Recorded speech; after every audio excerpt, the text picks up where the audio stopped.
नमस्कार दोस्तों, मैं हूं निखिल और आप देख रहे हैं बस्टी टेक। गाइस, आप में से ज्यादातर यूजर्स गूगल क्रोम अपने सिस्टम में यूज करते होंगे, बजाय इसके कि वो ये देख के परेशान रहते हैं कि यार गूगल क्रोम मेरे सिस्टम में सबसे ज्यादा रैम कंज्यूम कर रहा है। जी हाँ दोस्तों, आपको ऐसा लगता होगा कि जब भी आप गूगल क्रोम यूज कर रहे हैं तो आपके सिस्टम की बहुत ज्यादा मेमोरी एक्सेस में यूज हो रही है, साथ ही साथ आपका सिस्टम स्लो भी हो रहा है। इसके पीछे रीजन क्या है? इसके पीछे रीजन है गूगल क्रोम के काम करने का तरीका। जी हाँ दोस्तों, गूगल क्रोम कुछ इस तरीके से काम करता है जिससे कि वो अपनी स्टेबिलिटी बरकरार रख सके।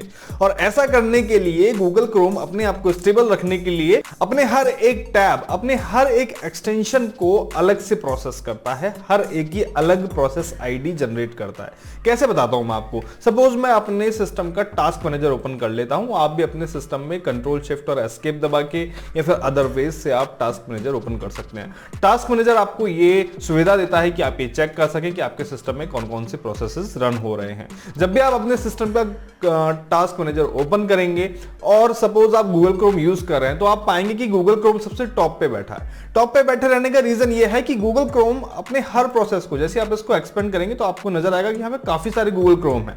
हर प्रोसेस को अलग अलग तरीके से प्रोसेस करता है, हर एक की अलग प्रोसेस आईडी है।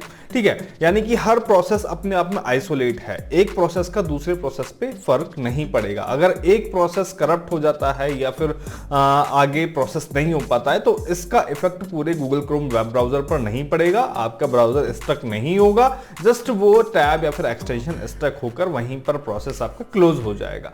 ये फायदा है गूगल क्रोम के इतने सारे अलग अलग प्रोसेस आईडी का। ठीक है, अगर ये सिर्फ एक ही प्रोसेस होता तो सपोज आप कोई इंपॉर्टेंट वर्क कर रहे हैं तो गूगल क्रोम आपका शट हो जाता, अगर कोई प्रोसेस आपका काम करना बंद कर देता तो।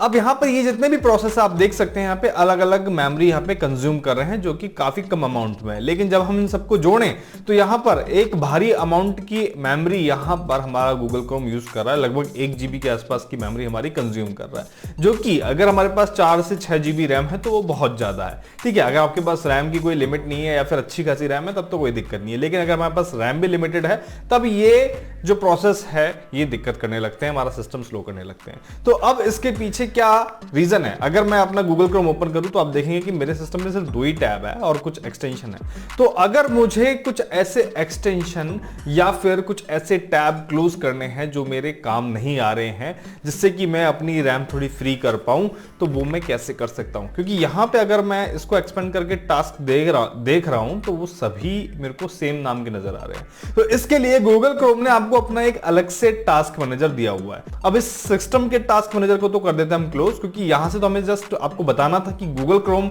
एक ऐसी एप्लीकेशन है जो सबसे ज्यादा आपके सिस्टम में से रैम कंज्यूम करती है। ठीक है, अब बात आती है कि हम गूगल क्रोम के जितने भी टास्क हैं उसको कस्टमाइज तरीके से कैसे मैनेज कर सकते हैं। तो यहां पर गूगल क्रोम ओपन करने के बाद जब आप शिफ्ट प्लस एस्केप दबाते हैं तो गूगल क्रोम का टास्क मैनेजर ओपन हो जाता है, जिसमें सिर्फ वही टास्क आपको शो करेगा जो गूगल क्रोम आपके रन करके बैठा है, अलग अलग प्रोसेसेस रन करके बैठा है। तो आप देख सकते हैं यहाँ पे काफी सारे टास्क हैं, यहाँ पे एक्सटेंशन आप देख सकते हैं और यहाँ पे कुछ यूटिलिटी सर्विसेज है जो गूगल क्रोम की जो इंपॉर्टेंट होती है। अगर आप कोई ब्राउजर यूज कर रहे हैं तो आप उसको नहीं छेड़ेंगे। बाकी की जो भी चीजें हैं, लाइक ये क्लियर कैशे का एक्सटेंशन है, ये मेरे काम नहीं आ रहा है, लेकिन अगर मेमोरी फुटप्रिंट की बात करें तो यहाँ पर लगभग 20 MB की समथिंग ये मेमोरी यहाँ पे कंज्यूम कर रहा है। और आप देख सकते हैं जैसे कि मैंने आपको बताया था, हर प्रोसेस अपनी अलग अलग एक प्रोसेस आईडी जनरेट कर लेता है। तो यहाँ पे हर प्रोसेस ने अपनी अपनी अलग प्रोसेस आईडी जनरेट कर रखी है। इसका कोई डिमेरिट नहीं है, ये गूगल क्रोम की खासियत है कि हर प्रोसेस अपने आप में आइसोलेट है। इसका इंपैक्ट आपके सिस्टम की सिक्योरिटी पर भी पड़ता है, यानी कि गूगल क्रोम इसी वजह से और ज्यादा सिक्योर हो जाता है। तो यहां पर आप देख सकते हैं, हम बैक टू द टॉपिक आते हैं। यहां पर जितने भी एक्सटेंशन है जो आपके काम नहीं आ रहे हैं आप उनको क्लोज कर सकते हैं। लाइक कैसे, आप इस पे क्लिक किया, एंड प्रोसेस पे क्लिक किया, ये क्लोज हो गया। इस पे क्लिक किया, एंड प्रोसेस पे क्लिक किया, तो जो आपके काम नहीं आ रहे हैं आप उनको क्लोज कर सकते हैं। उससे होगा क्या कि आपकी रैम यहाँ पे फ्री होना शुरू हो जाएगी। यहां पर मैं इसको थोड़ा सा शॉर्ट करके, यहाँ पे क्योंकि नोटिफिकेशन आ रहे हैं, ऐसे 1 बाय 1 जो आपके काम नहीं आ रहे हैं आप उनको एंड प्रोसेस कर सकते हैं।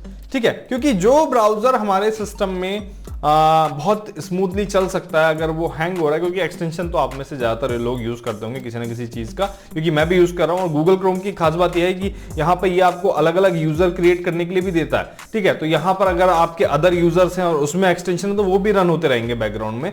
तो यहां पर इसलिए ये आपको सुविधा मिलती है कि जो अदर आप यूजर रन ही नहीं कर रखा तो उसके भी एक्सटेंशन आप क्लोज कर दें, तो उससे आप फ्री कर सकते हैं अपनी रैम को। अब आप देख सकते हैं यहां पे, जैसे सपोज ये मेरा टैब है, गूगल टैब है, और ये अभी मैं यूज नहीं कर रहा हूं। आप देख सकते हैं टैब गूगल, और ये 50 MB के समथिंग यहां पे मेरी रैम कंज्यूम कर रहा है। मेमोरी फुटप्रिंट की बात करें, यहाँ पे एंड प्रोसेस हम इसको कर देंगे, और यहाँ पे आप देख सकते हैं टैब मेरा यहाँ पे इस तरीके से हो गया, अब यहाँ पे लोड नहीं हो रहा है।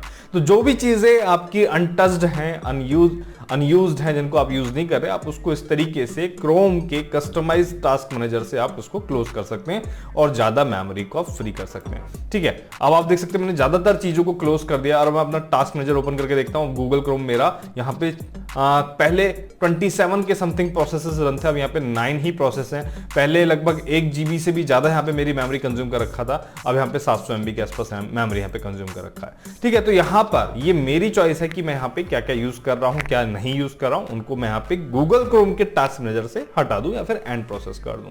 कुछ और भी तरीके जिससे कि गूगल क्रोम आपकी ज्यादा रैम कंज्यूम ना करे, तो आप ऐसे एक्सटेंशन को कंप्लीटली अनइंस्टॉल कर सकते हैं जो आपके काम नहीं आते हैं या फिर ज्यादा पुराने हो गए हैं। साथ ही साथ मैंने आपको कुछ टैब मैनेजमेंट के वीडियोस भी बनाए हुए हैं, जिसमें मैंने आपको कुछ एक्सटेंशन का यूज करके कैसे जो टैब्स हैं काम में नहीं आ रहे हैं लेकिन वो आपको ध्यान में रखने हैं, उनके लिए आप कुछ एक्सटेंशन यूज कर सकते हैं। तो आप क्रोम टैब बस टुडे टैग जैसे सर्च करेंगे तो आपको वीडियो मिल जाएंगे, आप बस टुडे टैग वाले वीडियो देख लीजिएगा, आपको पता लग जाएगा कि क्रोम के टैब को कैसे आप मैनेज करें।